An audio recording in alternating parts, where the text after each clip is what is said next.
Bonjour et bienvenue dans le Catch-up de l'industrie de mercredi où nous allons vous présenter toutes les nouvelles de l'industrie d'hier rapportées par Leap8. IG Group Holdings plc a scellé un accord de partenariat de 2 ans avec Melbourne Football Club. Le logo de IG apparaîtra sur les vêtements des entraîneurs et des actifs médias au moins jusqu'à la fin de 2016.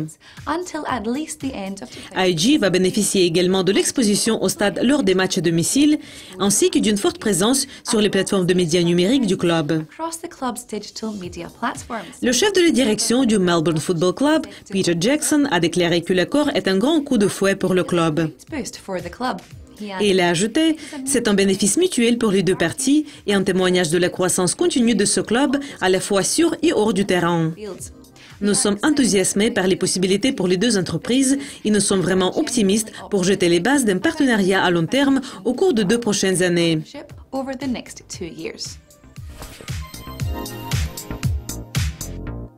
Gain Capital Holdings Inc. vient d'annoncer ses données financières pour les 3 premiers mois de 2015.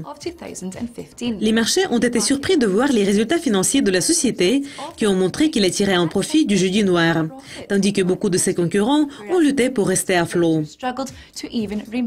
Le courtier a célébré la hausse annuelle à 2 chiffres de ses recettes et un magnifique bond annuel de revenus de 118%. Bien que les résultats aient été moins forts qu'au dernier trimestre de 2014, Glenn Stevens, le PDG de Gain, a eu l'occasion de faire l'éloge de l'entreprise. Il a dit « Nous avons connu une augmentation à 2 chiffres de la rentabilité en glissement annuel, comme nous avons continué à suivre notre plan stratégique visant à atteindre de grands volumes et de diversifier nos produits et nos sources de revenus, tout en contrôlant étroitement nos dépenses d'exploitation. »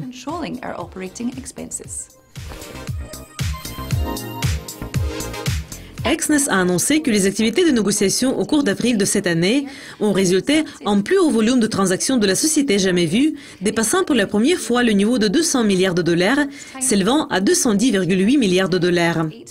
Ce chiffre record représente une augmentation de 8% par rapport à une forte performance de mars de 194,9 milliards de dollars.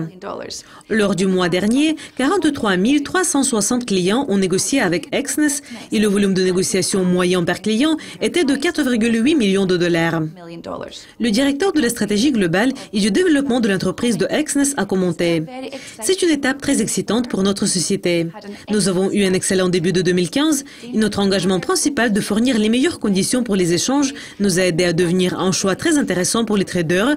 Donc, nous voyons de plus en plus de clients qui choisissent de faire les échanges avec Exness. » C'est tout pour le Catch-up de l'industrie d'aujourd'hui. Merci d'être avec nous. Demain, nous allons revenir avec notre prochaine édition. Mais pour le moment, au revoir.